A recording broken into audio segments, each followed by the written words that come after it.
기침 콧물에 시달리면 무조건 감기부터 떠올리시는 분들 많으십니다. 하지만 유독 감기에 자주 걸리거나 또 코감기가 심하면 만성 비염을 의심해 보셔야겠습니다. 특히 아이들의 경우 감기로 인해 비염 치료를 제때 하지 못하면 성장장애라는 부작용이 생길 수 있습니다. 관련 정보 건강365에서 준비했습니다. 아침 저녁으로 일교차가 큰 가을이면 비염 환자는 늘 비상이죠. 때와 장소를 가리지 않는 재채기와 줄줄 흐르는 콧물, 심한 코막힘으로 일상생활까지 힘들어지는데요. 오늘은 만성 비염에 대해서 알아봅니다. 저희 아이는 생후 6개월부터 지금까지 천식이 있어서 병원을 한 번도 빠짐없이 진짜 1년 내내 지금까지 다니고 있거든요. 양약이나 항생제를 끊어본 적이 없어요. 근데 여기 병원을 소개받고 다닌 후부터는 정말 얘가 아팠던 애가 맞나 싶을 정도로 정말 건강해졌거든요. 만성 비염은 코 점막 안에 자극이 계속될 때 급성 비염이 자주 반복되거나 오래됐을 때 증상이 나타나는데요. 주로 코막힘 증상이 나타나는데 좌우 교대로 막힙니다. 또 낮보다 밤에 심하고 옆으로 누웠을 때는 아래쪽까지 막히게 됩니다. 만성비염의 3대 주요 증상으로는 콧물, 코막힘, 그리고 재채기를 들 수 있습니다. 그 안에도 기침을 한다든지 콧물이 뒤로 넘어갔다든지 코가 가렵다든지 하는 증상도 같이 있을 수 있는데요. 이러한 증상이 하루 종일 계속되는 경우도 있고 아니면 아침에만 증상이 나타나거나 반대로 밤에만 증상이 나타나는 경우도 있습니다. 감기에 유난히 자주 걸리고 그 중에서도 특히 콧물 기침이 심한 경우에는 만성비염일 가능성도 있습니다. 이런 경우 본인은 만성비염인 줄 모르고 감기를 달고 있어요 라고 생각하시는 경우도 많이 있습니다. 비염은 예방과 함께 치료 시기가 중요합니다.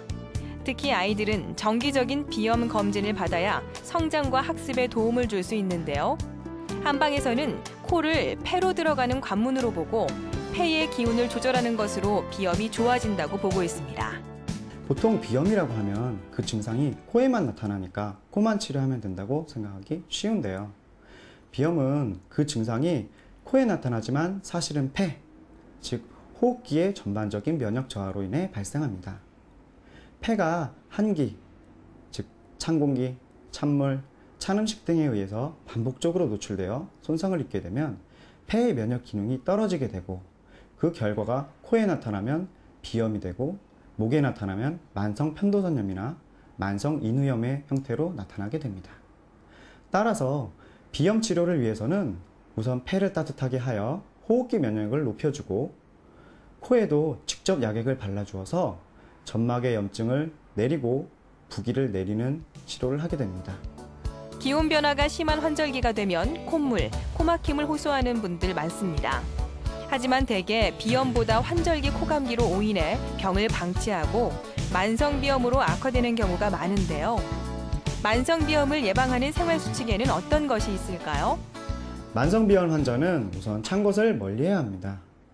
예를 들어 요즘 같은 환절기에는 일교차가 크기 때문에 몸이 적응력이 떨어지므로 보온에 신경 쓰는 것이 필요한데요.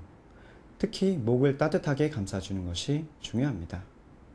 아침에 일어나서는 따뜻한 옷을 입어주시거나 따뜻한 물을 마셔주시거나 가볍게 맨손 체조를 해서 몸을 빨리 따뜻하게 해주는 것이 중요한데요.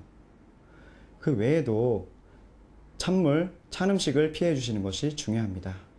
또 샤워를 하거나 머리를 감거나 운동을 해서 땀을 많이 흘렸을 경우에는 빨리 그것도 잘 말려주시는 것이 필요합니다. 평소 콧물이나 재채기로 괴롭다면 손이나 마른 수건으로 코의 양옆을 마사지하는 것이 좋습니다. 또 비염 초기에는 박하차나 보이차, 산수유차나 생강차를 마시는 것도 추천됩니다. 건강365였습니다.